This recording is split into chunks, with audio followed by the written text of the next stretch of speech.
In this video, we take a look at the so-called GetContactsTask, which is a private nested class inside of class address book that extends the AsyncTask generic class from the Android.os package. Now, the AsyncTask class is designed to help you perform some task in a separate thread of execution and return results to a GUI thread of execution. Now, there's three type parameters that are specified for an async task. In our case, we used object, object, and cursor. And let's first talk about what the purpose of each of these three type parameters is. Now, the first one is the type that you're going to use for the variable length argument list of the doInBackground method. Now, the doInBackground method is the method in which you define the task to be performed in a separate thread of execution, and when you say to execute a GetContactsTask, the doInBackground method is what's going to be called first at that point. Now, the second argument is also defined as object in this case, and by the way, the reason we used object is because we're actually not passing any arguments to the doInBackground method in this example. What we're doing is simply executing the task. It didn't need any arguments to perform that task. So if, for example, you had a task that required some string value in order to be performed properly, you could specify string here, and then that would become the type of the variable length argument list for doInBackground. And if you had multiple strings, you could pass in multiple strings or a single string if you needed to. Now, for the second type parameter, we're also using object in this example because we're not going to take advantage of it. And this is the data type of the variable length argument list that's passed to the so-called onProgressUpdate method.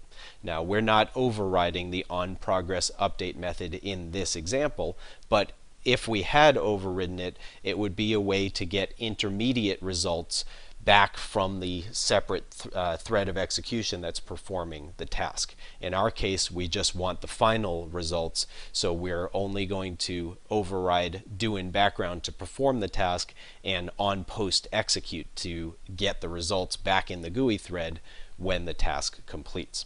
Now, the last argument is the type of the value that will be passed to onPostExecute, and that is the results of the doInBackground method. So basically what's going to happen here is when we execute a GetContactsTask, doInBackground will get called. It will open up our database connector that we're creating up above here, and we'll talk about that again in a moment, and then it's going to return a result of getting all the contacts from the database connector. That's all happening in a separate thread of execution.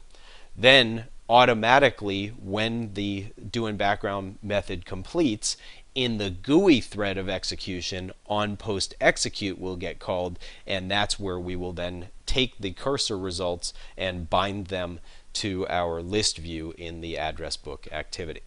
So when we create the new GetContactsTask, we first create the instance variable database connector as a new database connector using this address book activity as the context in which the database will be manipulated. The doInBackground method returns a cursor, which is again the result that's going to be passed into onPostExecute, and it takes a variable length object array called params as its argument, and you saw back up here in the onResume method that we passed in null because we didn't have any arguments for this task to use. So going back down to GetContactsTask, we ignore this parameter in the doInBackground method for this particular case.